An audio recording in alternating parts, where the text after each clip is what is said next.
কায়েম করতে পারি। হ্যাঁ, মুহাম্মদ সাল্লাল্লাহু আলাইহি ওয়াসাল্লাম রাষ্ট্র কায়েম করেছিল, আবু বকর খিলাফতি করেছিল, আমরা তাহলে পূর্ণতায় পৌঁছে যেতে পারবো। কিন্তু আমাদের উদ্দেশ্য থেকে পূর্ণতায়, কিন্তু পূর্ণতায় যদি না পৌঁছাতে পারি, ঈমানকে যদি রক্ষা করতে পারি, ইনশাআল্লাহ 11 দিনের সমতুল্য জান্নাত পেয়ে যাবো। কাজেই আমরা কমপক্ষে দুনিয়ায় সফল না হতে পারলেও আখিরাতের সফলতা যদি অর্জন করতে পারি, তাহলে আর কোনো কিছুতে আমাদের আসে যায় না। এই কথা বলে আমি আমার কথা শেষ করছি। আখির দাওয়ানা আলহামদুলিল্লাহ। আলহামদুলিল্লাহ। أما بعد قال الله تعالى قل إني أمرت أن أعبد الله مخلصا له الدين। উপস্থিত মুআজ্জাজ উলামায়ে কিরাম, আমাদের মুজাহিদিন, আন্দোলনকারীরা, একটি বিষয় ইতিপূর্বে আমার ভাই বললেন, আসলে আমাদের যে কোনো কাজ কার জন্য? আল্লাহর জন্য। এখানে আরেকটা কথা আছে, আল্লাহর জন্য হলেই কিন্তু কবুল হয় না। আরেকটা সত্য আছে, ইন্নাল আমালা ইযা কানাত খালিসান, আমল যখন খালেস হবে একমাত্র কার জন্য? আল্লাহর জন্য। তাহলে আমি একটু সওয়াবান, কিন্তু আমল যদি সওয়াবান না হয়, লা ইউকবাল, সেই আমল কবুল হবে না। অর্থাৎ সওয়াবান কি? আলা সুন্নাহ, আমল হবে আল্লাহর জন্য, রাসূলের তরিকা। ঠিক। কাজেই শুধু আল্লাহর জন্য হয়েছে, রাসূলের তরিকা হয় নাই, সে আমল কবুল হবে। ঠিক। রাসূলের তরিকা মতো হয়েছে, আল্লাহর জন্য হয় নাই, সে আমল কবুল হবে। এই জন্য মুমিন যা কিছু করবে এটা একমাত্র কার জন্য? আল্লাহর জন্য। এখান থেকে সরানোর জন্য আমাদের দেশে একটা কাজ চলছে, সেটা হলো ধর্মমুক্ত যে শিক্ষা। এখন ডিসেম্বর মাস আছে, আমরা ছেলে মেয়ে কি করব? স্কুলে ভর্তি করব। এই স্কুলের চেতনা হলো বস্তুমুখী। পৃথিবীতে যত নবী আসছে সকলের কাজ ছিল আমাদেরকে আল্লাহমুখী করা, আর এই ধর্মমুক্ত শিক্ষার কাজ হলো মানুষকে বস্তুমুখী করা। যেমন একটা উদাহরণ দিলে বলবেন, আপনার সন্তানকে যে স্কুলে দেন, আল্লাহকে পড়াবেন না, কিসের জন্য? ভালো একটা সার্টিফিকেট হবে। সার্টিফিকেট কিসের জন্য? চাকরির জন্য। চাকরি কিসের জন্য? টাকা কিসের জন্য? গাড়ি বাড়ি আরামের জন্য। এখানে আল্লাহ আছে না। আরেকটা সন্তানকে যদি মাদ্রাসায় দেন, কিসের জন্য? আল্লাহর জন্য। যদি চরমনায় যান, কিসের জন্য? আল্লাহর জন্য। তাবলীগে যান, কিসের জন্য? আল্লাহর জন্য। এইগুলো হলো আল্লাহমুখী। তাহলে আমাদের দেশে স্কুলের শিক্ষা এটা আল্লাহমুখী না, এটা কিসের জন্য? বস্তুমুখী। এই বস্তুমুখী শিক্ষার থেকে আপনার ইসলামটাকে বের করে দিয়েছে। কিভাবে ইসলামকে বের করছেন? ইসলাম মানে কি? এটা একটু মিথ্যা কথা, আপনারা এই কথাটা আলোচনা নাই। ইসলাম মানে কি? সালাম মানে শান্তি। ইসলাম আর সালাম দুটো কি এক না? ইসলাম শব্দের অর্থ আত্মসমর্পণ, আনুগত্য। আপনারা কার দ্বারা আনুগত্য করেছেন? আল্লাহ। কাজে ইসলাম মানে শান্তি না বলে, এটা এমন প্রচলিত হয়ে গেছে যে আমাদের মাদ্রাসা একটা বই লেখছে সাধারণ জ্ঞান, সেখানে লেখছে ইসলাম মানে শান্তি। আমি বোর্ডকে ফোন দিলাম, এটা কোথা থেকে লেখছে? ওটা তো আমরা বলতে পারবো না, যারা লেখছে তারা জানে। আমি বললাম দুনিয়ার কোনো আরবি ডিকশনারিতে নাই শান্তি, কিন্তু সমাজে এমন একটা প্রভাব পড়ে গেছে যে আজকে আমাদের বইয়ের ভিতরে ভুল ঢুকে গেছে। আসলে ইসলাম মানে শান্তি না, ইসলাম মানে আত্মসমর্পণ। আপনি আত্মসমর্পণ গেলে কখন হবে? আপনার জীবনের যে কোনো সিদ্ধান্ত কোরআন এবং হাদিস থেকে নিতে হবে। কিন্তু ধর্মমুক্ত শিক্ষা আপনাকে শিক্ষা দিচ্ছে কোরআন হাদিসকে বর্জন করো, বুদ্ধির থেকে তুমি সিদ্ধান্ত নাও। এই বুদ্ধি ব্যক্তির যে সিদ্ধান্ত নেয় সে কি মুসলিম না ইসলাম থেকে বেরিয়ে গেল? ইসলাম থেকে বেরিয়ে গেল। তার মানে ধর্মমুক্ত শিক্ষা দিয়ে আপনাকে বুদ্ধি ব্যক্তির চেতনা ঢুকায় দিয়ে কোরআন সুন্নাহ চেতনাকে আপনার থেকে বের করে দিয়ে আপনাকে ইসলাম থেকে বের করে নাস্তিক বানায় দিয়েছে। এদেরকে বলা হয় সেকুলার। সেকুলার আর নাস্তিকের দুইটা ধাপ আছে। একটা হলো ন্যাচারালিজম সেকুলার, অর্থাৎ সৃষ্টির পিছনে স্রষ্টা মানে না, আর একটা ন্যাশনালিজম সেকুলার, বুদ্ধি ভিত্তিক চেতনার সেকুলার। আজকের সমাজে স্কুল কলেজে শিক্ষা শিক্ষিত হয়ে বুদ্ধি ভিত্তিক নাস্তিক হয়ে গেছে। দেখেন আমাদের গ্রাম অঞ্চলে সালিশ বিচার হয়, এই সালিশ বিচার করার আগে কি কোনো সময় ভাবে যেটা কোরআন সুন্নাহ থেকে নিতে হবে? না। কোথা থেকে এই সিদ্ধান্ত দেয়? বুদ্ধি থেকে। তাহলে মুসলমান হওয়ার পরে সেকুলার হয়ে গেছে কিনা, নাস্তিক হয়ে গেছে কিনা? কিভাবে হয়েছে? আমাদের মাদ্রাসা আরবি সাহিত্যে একটা গল্প আছে। এক মহিলা একটা বাঘের বাচ্চা পাইছে বাঘের বাচ্চাটাকে বকরির ভিতর লালন পালন করে। এখন ওই বাঘের বাচ্চা তখন বড় হয়েছে, বকরির সাথে চলাফেরা করে, এখনো বকরির মতো ঘাস খায়। আসলে কি বাঘের কামড়ি ঘাস খাওয়া নাকি? এখন ঘাস খায় কেন? বকরির সাথে চলতে চলতে বকরির স্বভাব তার হয়ে গেছে। বুঝতেন তুমি স্কুল কলেজে ঢুকলে, স্কুল কলেজে নাস্তিকের সাথে চলতে চলতে তোমার দাড়ি ঝরে যাবে, তোমার পাঞ্জাবি ঝরে যাবে, তোমার টুপি ঝরে যাবে, তোমার ইসলামও ঝরে যাবে। কাজে আপনার সন্তানকে কি আপনি মুসলিম রাখবেন না আপনার সন্তানকে ইসলাম থেকে বের করে দেবেন, এটার জিম্মাদার দায়িত্ব আপনার। আল্লাহ রাসূল সাল্লাল্লাহু আলাইহি ওয়াসাল্লাম বলেন, কুল্লু মাউলুদিন ইউলাদু আলাল ফিতরা, প্রত্যেকটা সন্তান ইসলামের উপর জন্মগ্রহণ করে। ফাআবা ইউহাদ্দিদানিহি আও ইউনাসসিরানিহি আও ইউমাজ্জিসানিহি, তার মা-বাপ তাকে ইহুদি নাসারা মাদুসি বানায়। এই সন্তান যখন স্কুলে যায়, স্কুলের স্যার গায়ে থাকে শার্ট আর পরের থেকে প্যান্ট, মাথায় টুপি থাকে না, ওই সন্তানও পরিধান করে শার্ট প্যান্ট, মাথায় টুপি ওঠে না। স্কুলের স্যার যখন দাড়ি চাচা থাকে, ওই সন্তান যুবক হওয়ার পরে কি করে? দাড়ি চাচা।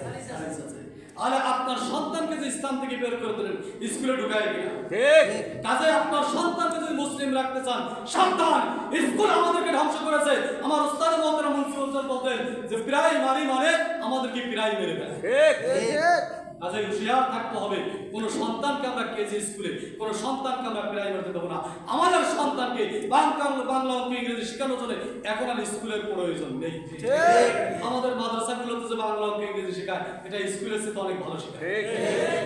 কাজে স্কুল কলেজ এই জন্য এখানে বর্জন করতে পারলাম যে আজকে বাংলাদেশে যে সেকুলার চেতনা প্রতিষ্ঠিত হয়েছে, এই চেতনাকে প্রতিষ্ঠিত করার পূর্বে তারা স্কুল কলেজ প্রতিষ্ঠা করছে।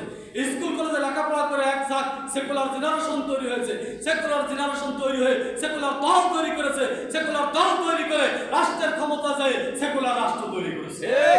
আজকে আমরা মুসলমানরা ইসলামের শিক্ষার থেকে দূরে চলে যাওয়ার কারণে আমরা একদিকে নামাজ পড়ি, আরেকদিকে রোজা রাখি, হজ করি, ওদিকে আমরা সেকুলারের পক্ষে দল করি। সেকুলারের দল করলে আপনার ঈমান থাকবে না, ইসলাম থাকবে না। কেন থাকবে না? আপনাকে একটা উদাহরণ দিই। বাংলাদেশে সেকুলার যত ধর্মযুক্ত যে সমস্ত দল রয়েছে, তার মধ্যে অন্যতম একটা দল হলো আওয়ামী লীগ। ঠিক। আওয়ামী লীগের স্তম্ভ কয়টা?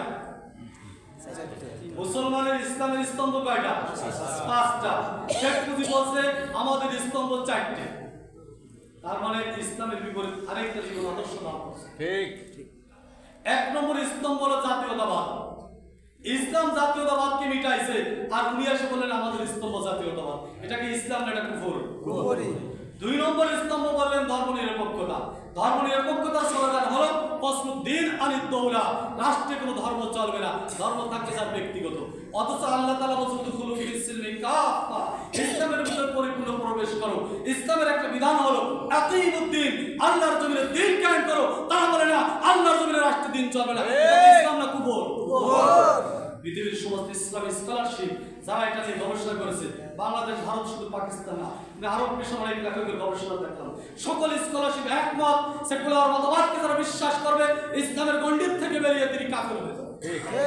আজকে আওয়ামী লীগ না, শুধু জাতীয়তাবাদী পার্টিরা এবং বিএনপি আছে, বিএনএন আছে, অর্থাৎ যে সমস্ত দল আল্লাহর জমিনে ইসলাম কায়েম করতে চায় না, এই সমস্ত দলের মধ্যে 1 নম্বর মতবাদ জাতীয়তাবাদ, 2 নম্বর সেকুলার, 3 নম্বর গণতন্ত্র, যেটা পূর্বে আমাদের আলামিন বলে গেছে।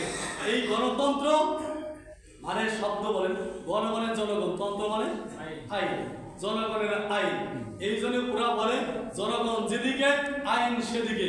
ইসলাম বলে তারা আলাহুল খালক, সৃষ্টি আল্লাহ, আলাহুল আমর, আইন কার? আল্লাহ। দুনিয়ার কেউ না মানুষ, আল্লাহর আইন আইনই থাকবে। আল্লাহ যেটা হারাম করছে কিয়ামত পর্যন্ত সমস্ত মানুষও যদি করে, সেটাকে হালাল হওয়ার কোনো সুযোগ আছে না। কাজেই সংসদে হালাল না হারাম এই প্রস্তাব উঠানোর কোনো অধিকার নেই।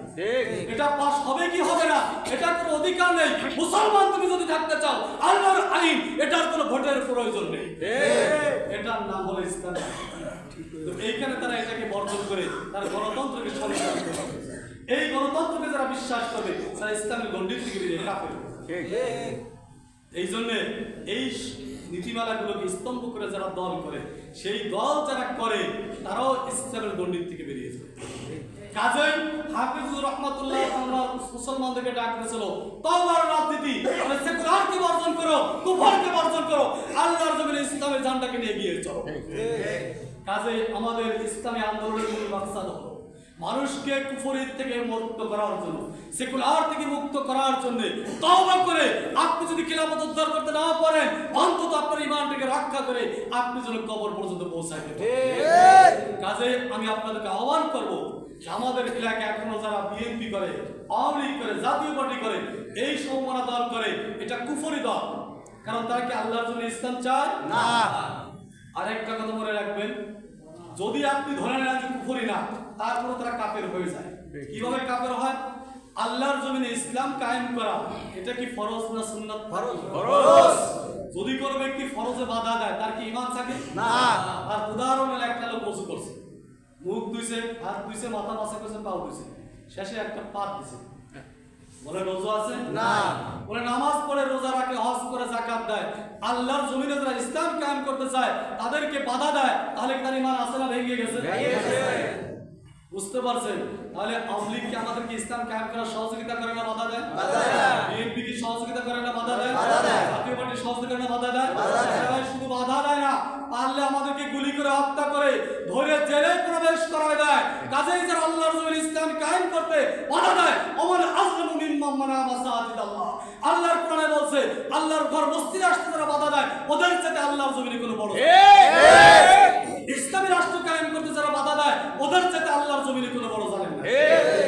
আর মুসলিম শরীফের হাদিস আমাদের আগে একবার বলছিল, মান নাশা মা যালিমান লিতাবিয়া, এই জালেমদেরকে শক্তিশালী করার জন্য যারা তাদের দল করবে, মিটিং করবে, মিছিল করবে, মুসলিম শরীফের সহিহ হাদিস ফাকাদ খরাজা মিনাল ইসলাম, সে ইসলাম থেকে বেরিয়ে যাবে। কাজেই এই সমস্ত দলের কোনো লিডারের কোনো মিছিল মিটিং এ যাওয়া যাবে না। তৈরি আছে? আরেকটা কথা হলো যে এই যে তওবা করলেন, এই তওবার উপর আমাদেরকে বিরক্ত পর্যন্ত থাকতে হবে। আমাদের কোনো সন্তান স্কুলে দেওয়া যাবে না, আমাদের কোনো সন্তানকে এইরকম সেকুলার দলের দল করতে দেওয়া যাবে না, নিজেও কোনোদিন আমরা এই সেকুলারের সঙ্গে জড়বো না। যদি আপনি জড়েন আপনার ঈমান নষ্ট হয়ে যাবে। ঈমানের খাতিরে আপনাদের সামনে এই কথাগুলো বলে গেলাম। আজকে সেকুলার করে আপনাদেরকে ঈমান বের করে দিয়েছে, আসুন তওবা করুন, এখনো সময় আছে, আপনার ঈমানটাকে রক্ষা করুন।